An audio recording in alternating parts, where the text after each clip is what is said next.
Face masks are a fact of life now, and will be for a long time after lockdown eases.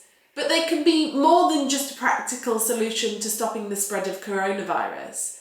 They can express who we are, our style, what we believe in, and they also can help us with our activism.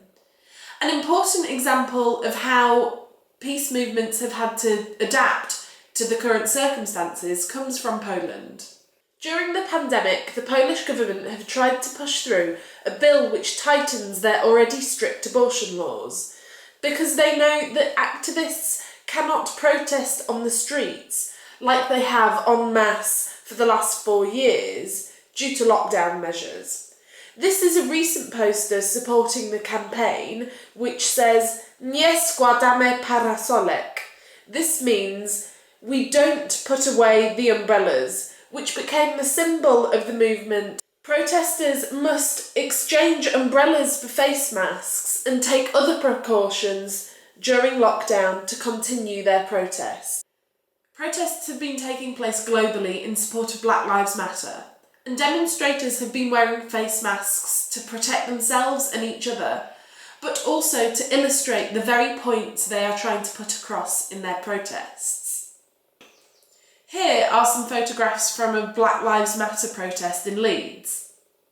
Several placards indicate that staying silent in the face of racial injustice harms the fight for equality. Speaking out is everyone's responsibility. The final words of George Floyd and many other black people in custody, "I can't breathe," have been scrawled onto face masks or on placards like this one during recent demonstrations. The troubling irony of this makes you stop and think. Thinking about how masks and face coverings can support the messages of our peace movements reminded me of this object from the Peace Museum's permanent collection. This is a postcard of activists at the Green and Common Women's Peace Camp. The camp was active between 1981 and the year 2000 to protest nuclear weapons being placed at the RAF airbase. The women are laughing and smiling, and the one at the front is wearing a paper bag on her head that says Citizen Survival Bag.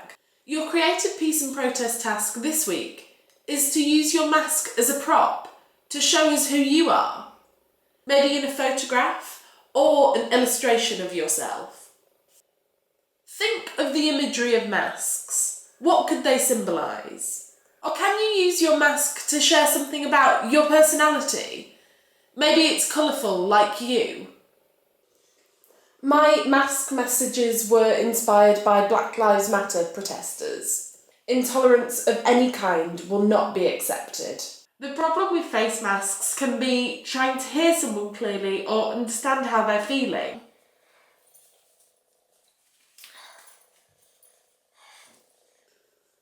Only 7% of our communication is verbal. That means 93% of how we communicate with each other and express ourselves is in our facial expression, our body language, and in our tone of voice. So with these things, miscommunication can happen. Now, I'm often told I've got a really expressive face, and I really miss smiling at people.